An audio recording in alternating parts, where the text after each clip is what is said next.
Meanwhile, in New Jersey... So, Marissa, what talking points do you want to hit on in this week's episode? Well, Jackie, let's talk about how the film addresses the patriarchy. Ooh, and representation of marginalized people. Ooh, and even philosophical ramifications of good versus evil in horror. We can point out the triangle boobs, talk about the blood splatter, and the practical effects. And also the male gaze? My gaze at the males. Hi-yo! From feminism to fangirling, the Jersey Ghouls cover all the bases of horror from a woman's perspective. New episodes are uploaded every other Sunday. Just search Jersey Ghouls to find us on social media and your favorite podcasting app. It is mind-blowing. And heartbreaking. How many original scripts are written every year but are never made. So we seek out these scripts and bring them to life with full audio production and professional actors. Check us out at Undiscovered Scripts. Movies made of paper. Wherever you get your podcasts. Free! 91 Donkey Lane is a magical apartment complex that contains immense power but lacks intelligent inhabitants. What is happening? I'm getting texts. Why are we getting a lot of texts? People found out what we did. Oh, dividing Mike Myers into an infinite amount of tiny Mike Myers? Listen to 91 Donkey Lane for free on Spotify or your favorite podcasting app. More at 91donkeylane.com. See you there, you donkeys.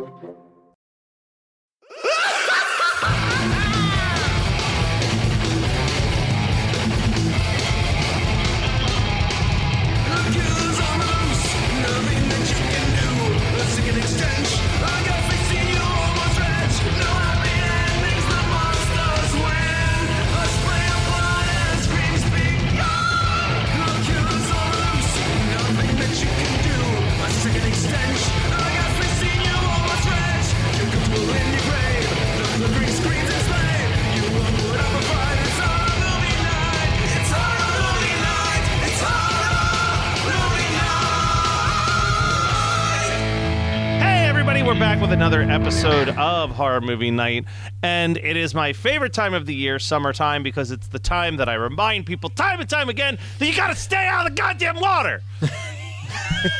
Now this is why I've never learned how to swim, actually. Yeah. It's because Matt has scared me into not being able to learn as an adult now. Hey Kyle, as a dad, you should be like, Hunter, you're gonna learn how to swim because I didn't.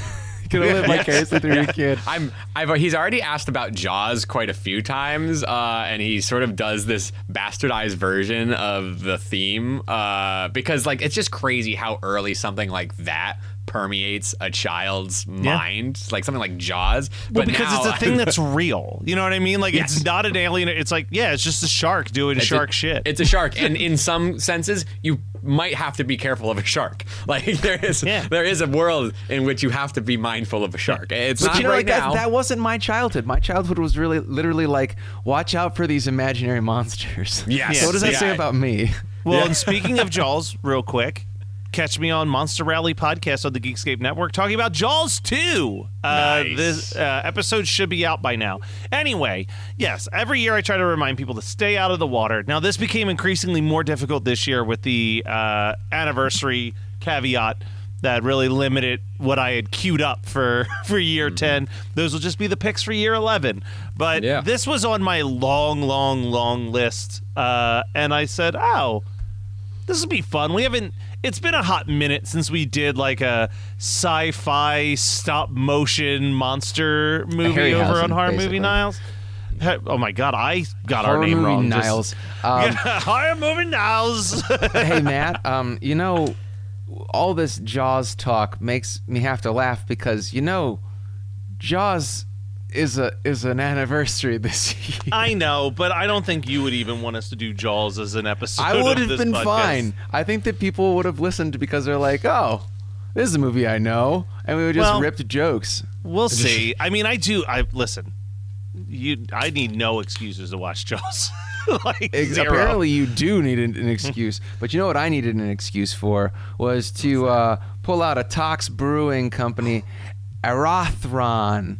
Nice. Kyle, I've not seen that one.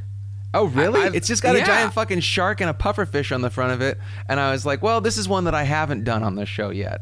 Oh, that's incredible. Well, cheers. I just went with a Kona Big Wave, mostly because I got it for free. But we are in the Pacific. Beer tastes better when it's free. Yeah, we are in the Pacific, and this is Liquid Aloha. Well, aren't they listening to, like, a lot of Hawaiian music? Oh, there's a lot of Hawaiian music in the sub, and that's turning them real horny.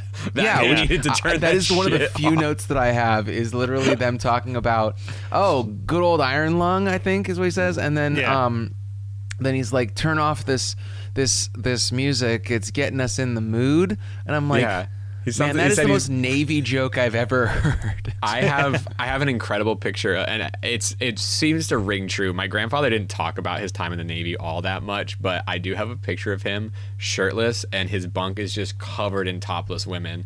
Like, and I was like, oh, okay, so like they are true horn dogs in this submarine. Are you saying that they are pictures or they are human bodies? Pictures of topless women. It's just his papering. grandpop surrounded by scuzz. Yeah. It was the first all-female sub group, and that didn't work out, except for my grandfather, and that didn't work out well. Was it kind of like a Some Like It Hot, but on the submarine? Yeah. Sub Like It Hot? Sub Like It Hot! No! There's another shirt that no one will buy. We can make Sub Like It Hot. Well, just speaking of plays on names, I do know the porn parody for this, and it's just called It Came. Yeah.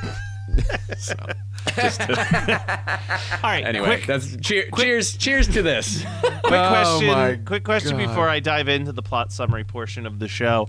How did you guys watch this? I had this on DVD. I wasn't sure what route you guys took to watch Tubi it. link, right, Kyle? Tubi, yeah, I went Tubi with it. Was Tubi the black and white or the colorized version? Oh, black and white. Okay. The DVD that I had gave me both options, and I actually went with the colorized because while I'm kind of against the colorization of black and white movies, I usually make an exception on the Harryhausen films because you do just get such a cooler addition of like the creature look, having like even more color to make it pop. What color was it? They went with green. It was a green octopi. So I'm going to try to do the summary. The Wikipedia has a summary that's way more detailed than what I'm going to give you guys because the Wikipedia thinks that you need so much more information than necessary. Oh my God. I don't give a shit about any of these people. Yeah, I boiled this down to the bare essentials, all right? A nuclear sub is stopped by an unexpected large sonar signal, keeping them stuck. Eventually, they're able to free themselves, but it remains a mystery of what attacked them. So some marine biologists are brought in to examine the sub and find tissues from what they believe is a giant octopus. The military is unconvinced of this at first, but eventually they can no longer deny the reports of swimmers and ships being pulled under the water by some sort of large creature. Scientists conclude the creature originally was from the deepest part of the ocean, but was forced to the surface by hydrogen bomb testing in the water, which made this octopus radioactive and also drove away its main food supply. As the scientists and military officials begin to investigate, they are attacked and narrowly escape.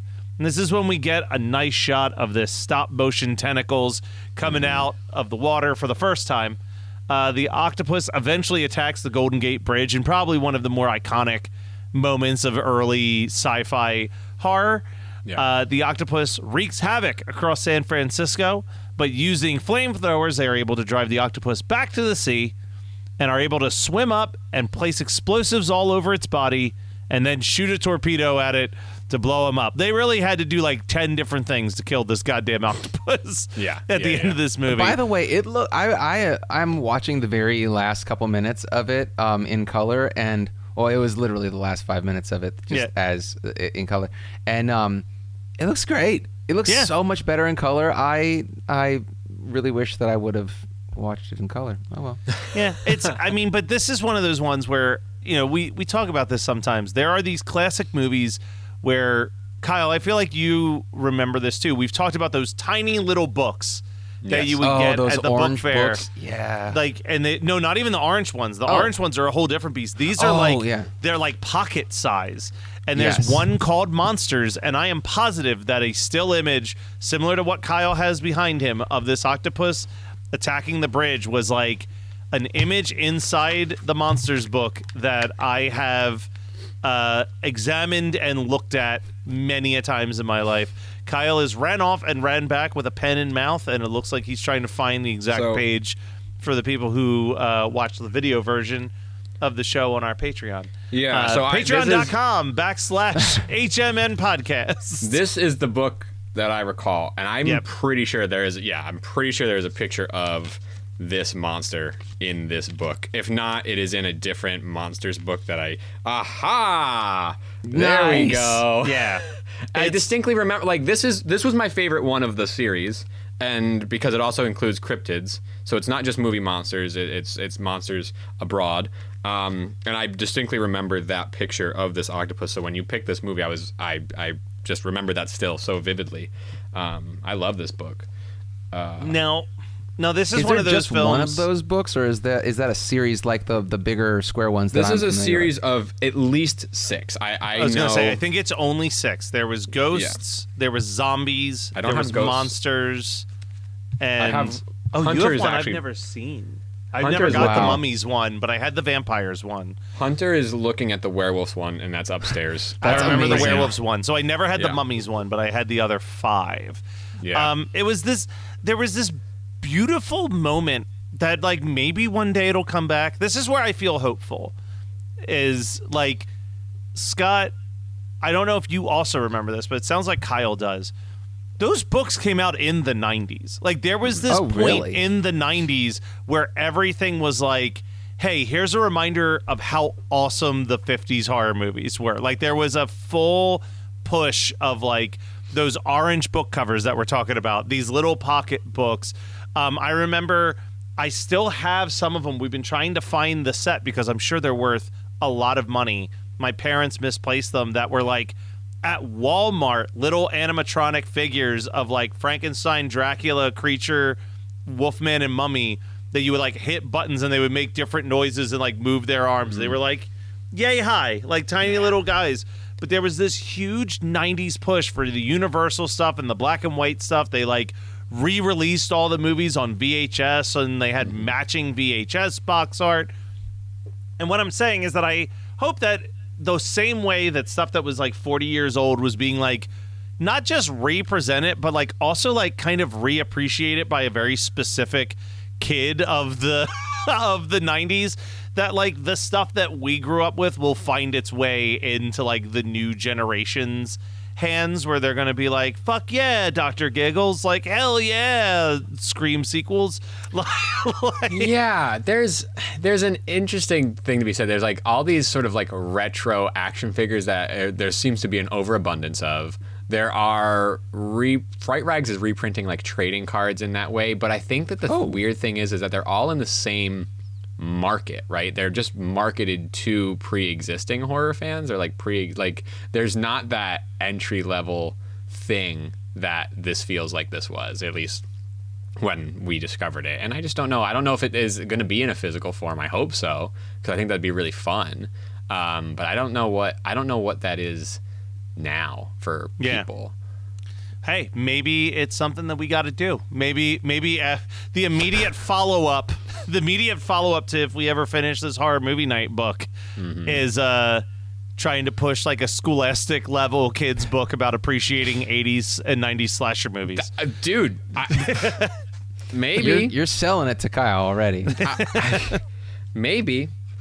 But you'll notice that we're not really talking about the movie that much because this movie, I would say, sometimes you have these mid to late 50s big monster movies, and they're like a lot of fun, right? Deadly Mantis comes to mind. Deadly Mantis was an absolute treasure from front to back, and it had a really cool practical effect Mantis, but like even without the practical effect Mantis, it was like fast-paced and moving.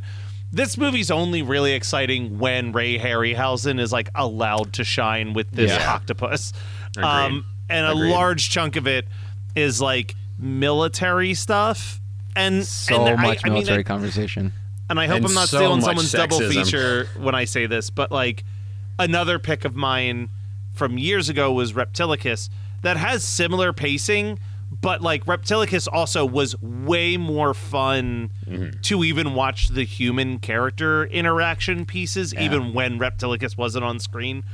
This is just not one of those movies where you care about any character. Let's be fair though. Reptilicus was boring too. Like this is just a new level of boring. Now this movie isn't without its merits. Like let's get that clear as well. Like I wasn't mad watching this, but I was definitely like pretty checked out for 90% of the movie, and the movie's only 79 minutes long. I know. I paid attention for 10 of those minutes. That's actually more than 10%. That's right. That's true. Math. Yeah, that's math, baby. That's like 1/8 of the movie you paid attention to. I do think there's like a couple things that I found interesting, but then it just gets and they're bookending a thing that is so not fun, which is this military approach and this woman scientist and like these things that we talked about. Oh, a lady scientist? We can't trust her opinion. Well, that's always the thing, right? All of these movies that we've watched, whether she's it's just tired. Deadly Mantis, Reptilicus, even like A Creature from the Black Lagoon, any of these films from a specific time period, they all have the same basic gist of there is a female scientist that in one hand feels mildly progressive for the 50s. Very mildly. Until you're like, oh, but this character's literally just there to give some sex appeal, give a love story to the movie. And almost every one of those circumstances, although I think that this is probably my favorite way that it's presented, she uses her womanhood to get more information than the guys can get. Yeah. When they can't get that one sailor to talk, and then she's just like, let me handle it. It is really funny, her interrogation. She's like, now let a woman interrogate. And she takes off her fucking sweater and is like, light me up a cigarette. It's really, the other doctor is named John Carter. So anytime that they say Dr. John Carter, I just went, of Mars? To which my wife totally no-sold me the whole time, mostly because she doesn't know what it is, and she knows that she doesn't know what it is, so she's not going to laugh at my joke. And I needed to make sure that I said it here so that people could hear it. But the two things that I appreciated that I just want to point out was I really do think that there's something interesting, and this is not just like in this movie, but it's in various like radioactive sci-fi horror movies. But there's something really interesting in man not believing that there's something in nature that can be more powerful than the thing that they have just developed and like made.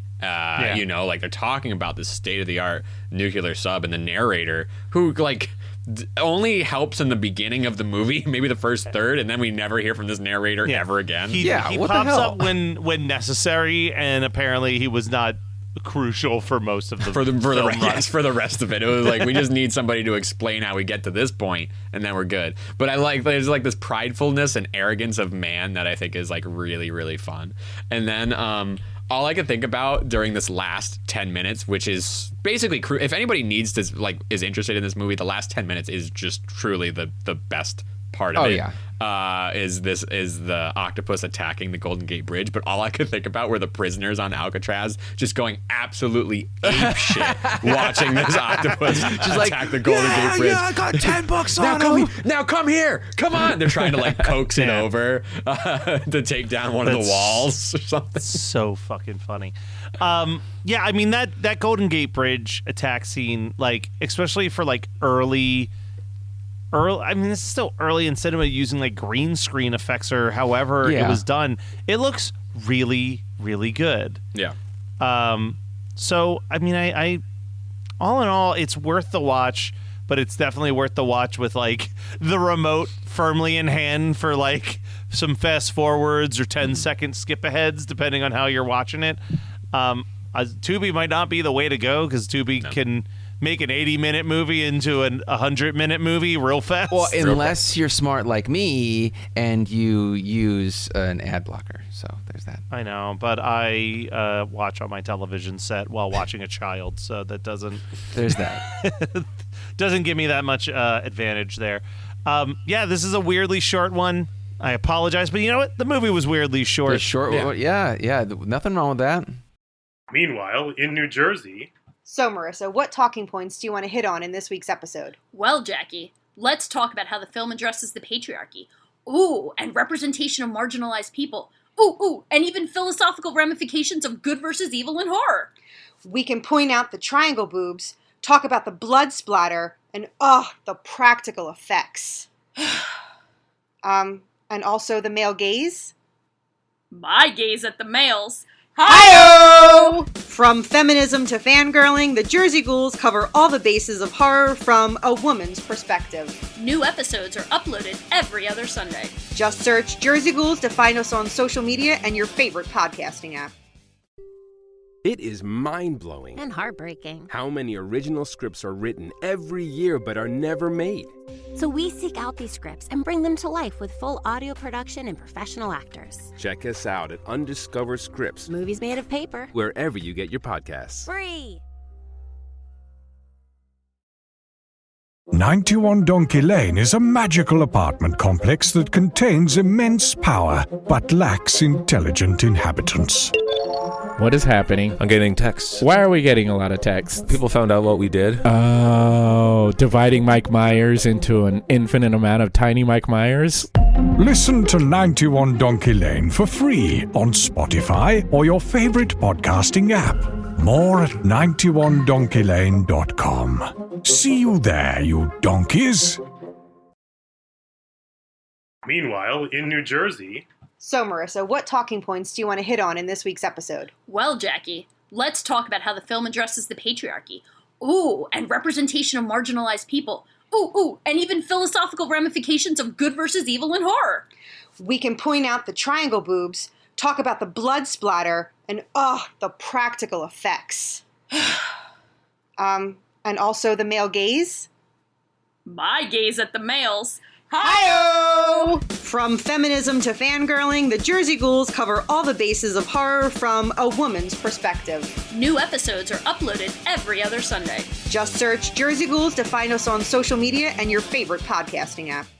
When it's time for double features, I get to have the night go a little bit longer because I'm going to watch a different movie in which a creature that was from the deep comes up to raise hell. A more recent film that we'll probably talk about in a year or two, The Meg. Nice. Dude, that would be a fun... First of all, I can't wait to discuss The Meg. And two, I think it would be a really fun night. Now, it's really funny because I thought that you were going to, like, backload the night by taking the 70-minute movie and combining it with Titanic. Because it's just like a long-ass movie. Let's just strap in. We're going to go to both VHS tapes to get us there, buddy. Right. That's right. But how about one of you guys? Well, I'm going to go. I am going to go with... I feel like this is almost unfair, but, like, I was thinking about the kind of the... Well, there's a giant monster. There's the trench of the deep. I couldn't remember what the name of it is. It's the... whatever. And then I was like, then there's a lot of military battle at the end and explosions, and I'm like, well, Pacific Rim is just too obvious, so I'm going with Pacific Rim. No, right. Very nice. Very nice. I'm gonna stick with our creature of choice here, but we're gonna flip coasts. We're gonna go Octopus 2, River of Fear, which is one that I want to talk about on this show eventually. So that's just a little taste. There might be more. 2001, huh? Yeah. Fresh off of last week's Crocodile. Here comes I'm Kyle with more it. from that same company. I'm feeling it. So that's my double feature. Well, you know what I'm also feeling? The shirts that Scott and I are wearing in this video. And if they're real sexy. If you're also feeling these shirts, I shouldn't rub like that. Go to hmnpodcast.jashery.com. Go pick up some merch, or also visit our website, hmnpodcast.com, for some merch while it lasts. Once the supply that's in my basement is gone, so is kind of our shop envy. Go to Patreon. We'll have small runs of very specific things forever, but the vast majority of what is going to happen is going to be on our dashery. So keep an eye on that, because Whisper Behind the Curtain, it's way lower overhead for us. We basically just have to pay for designs, and we don't have to buy a fuck ton of blanks, and it is the way of the future, my friends. We get less money for it, but you know what? It's more important to just pump out things like, oh my God, what did I? Sub Like It Hot. That was Sub Like It Hot. Gabagoolies now available. Gabagoolies is a popular one. Go to patreon.com/HMN podcast if you want to become a Patreon subscriber. You get some bonus conversations, you get early versions of the episodes, and you get a video version of the episode.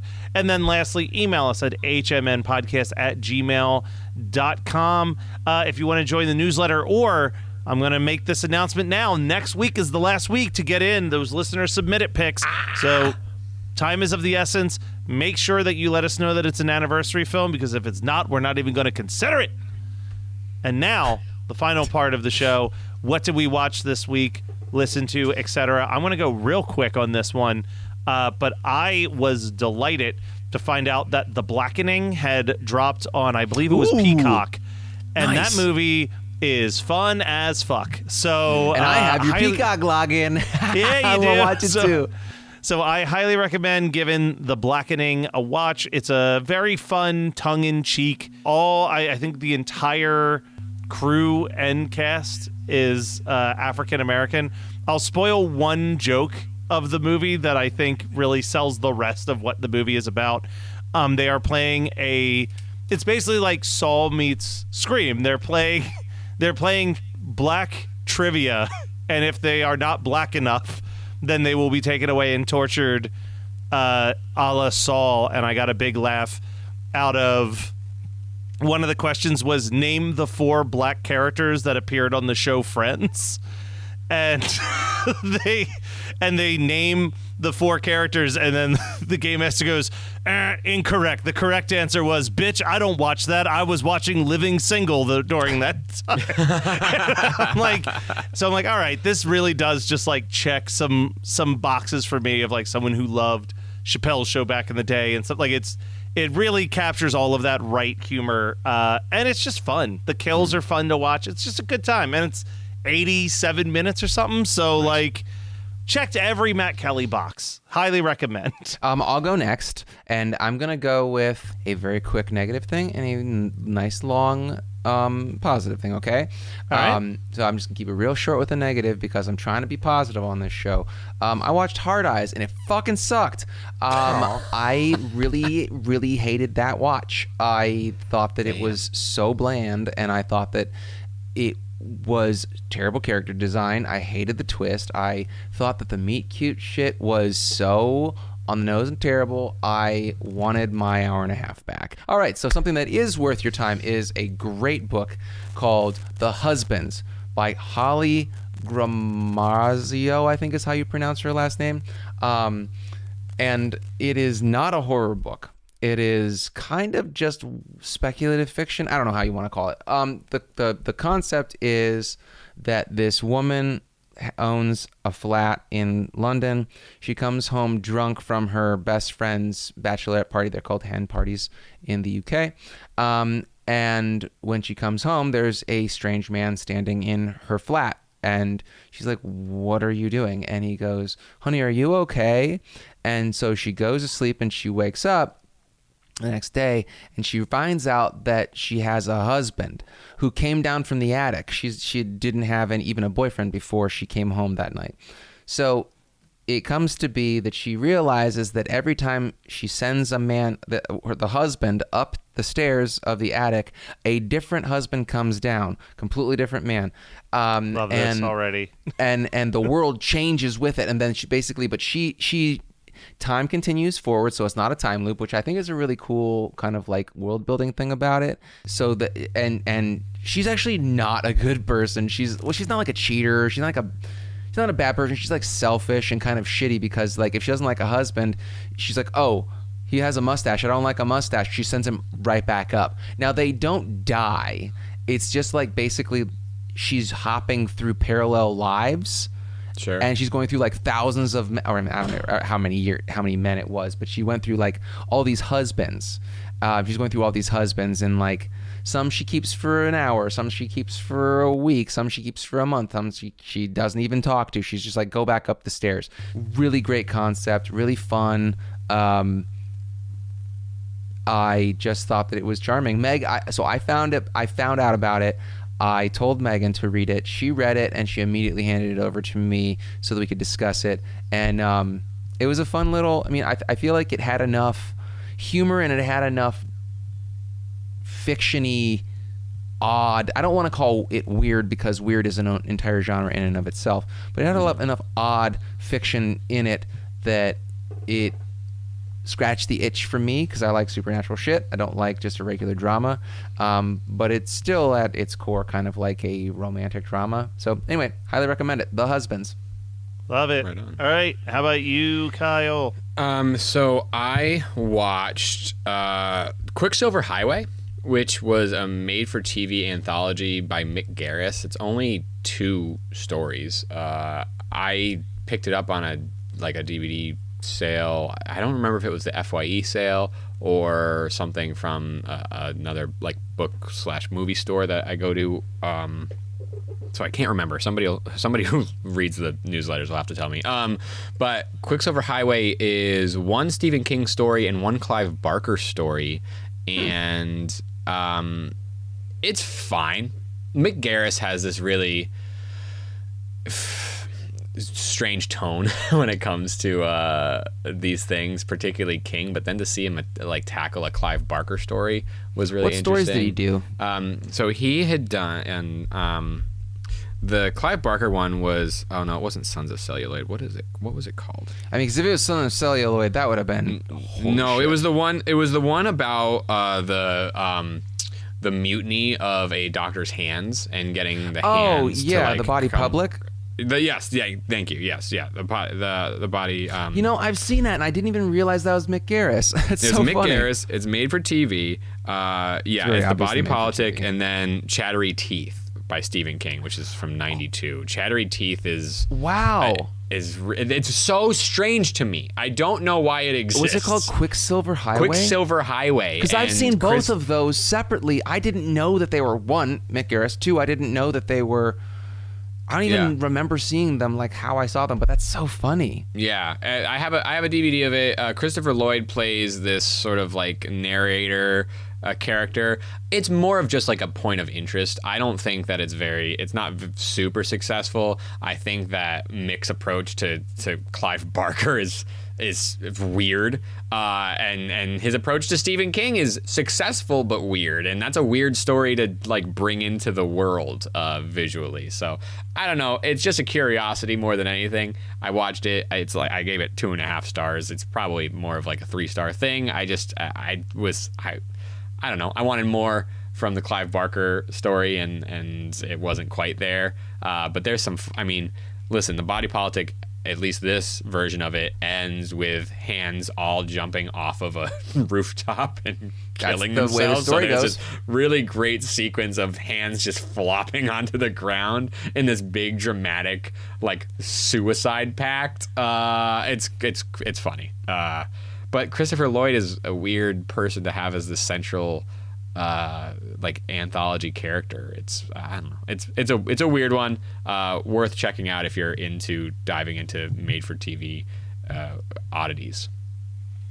Well, if you're into odd stuff that you didn't know existed, Horror Movie Night is here for you every single week. Stay tuned and subscribe on your favorite podcasting app for more Horror Movie Night.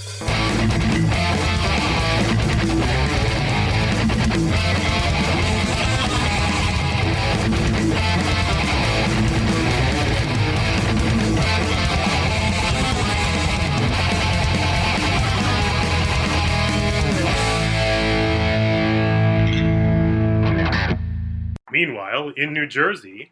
So, Marissa, what talking points do you want to hit on in this week's episode? Well, Jackie, let's talk about how the film addresses the patriarchy. Ooh, and representation of marginalized people. Ooh, and even philosophical ramifications of good versus evil in horror. We can point out the triangle boobs, talk about the blood splatter, and the practical effects. And also the male gaze. My gaze at the males. Hi-oh! From feminism to fangirling, the Jersey Ghouls cover all the bases of horror from a woman's perspective. New episodes are uploaded every other Sunday. Just search Jersey Ghouls to find us on social media and your favorite podcasting app. It is mind-blowing And heartbreaking. how many original scripts are written every year but are never made. So we seek out these scripts and bring them to life with full audio production and professional actors. Check us out at Undiscovered Scripts, Movies made of paper. wherever you get your podcasts. Free! 91 Donkey Lane is a magical apartment complex that contains immense power but lacks intelligent inhabitants. What is happening? I'm getting texts. Why are we getting a lot of texts? People found out what we did. Oh, dividing Mike Myers into an infinite amount of tiny Mike Myers? Listen to 91 Donkey Lane for free on Spotify or your favorite podcasting app. More at 91donkeylane.com. See you there, you donkeys. You're listening to the Geekscape Network.